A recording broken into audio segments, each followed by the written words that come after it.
What's up, guys? So Magomed Ankalaev is taking on Alex Pereira, and here's why I'm going with Magomed Ankalaev in the rematch by close decision. Big Ank is gonna win it, you guys. You're gonna cry about it, or you're gonna, I don't know what, but I'm going with Big Ank on that one. Alex Pereira has always been overrated for me, and here's why. I'm gonna tell you why. Even in the striking department, I'm still choosing Magomed Ankalaev, you guys. You guys don't understand. Even are you gonna say, oh, like Alex Pereira is this like kickboxing world champion and double champion glory kickboxing and whatnot, and I don't care about this stuff. I don't care what you say, and I'm gonna prove it to you. First of all, like pure kickboxing, which is like in glory kickboxing and stuff, and kickboxing or striking in MMA, two completely different things. Why? Because first of all, of the gloves, the size of the gloves. We can see here pretty clear that in MMA we have small gloves, but in pure kickboxing we have big gloves, And why it's like difference, and does it matter? Why does it matter, you're gonna say? Well, it matters because like in the defense, like fighters in kickboxing tend to rely on blocking the punches. Why? Because they have big gloves, as I said. So they're gonna rely on it, and so they're not really gonna work on the head movement, and we saw that. Excuse me, guys. We saw that from what's his name, from Alex Pereira. He even got clipped by Magomed Ankalaev. He got clipped in the first fight. He got clipped by Adesanya. He doesn't have really good head movement. He still has like the muscle memory of like trying to block the punches with his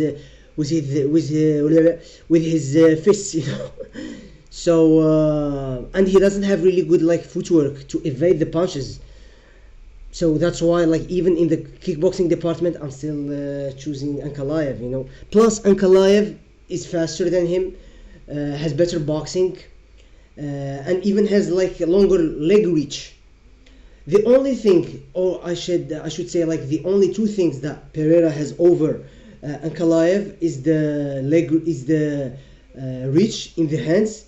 Okay, for inch reach advantage, and the power in his left hook. Only in his left hook, we haven't really seen his power in his right hand.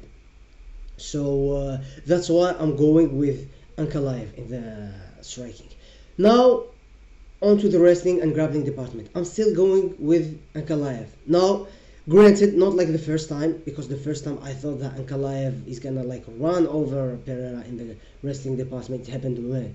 When did it happen? Like, I think in March, in Ramadan, and I think he's gonna like roll over him completely, like take him down, because we saw like Pereira got taken down by whom? By Israel Adesanya, by like Jan Blachowicz.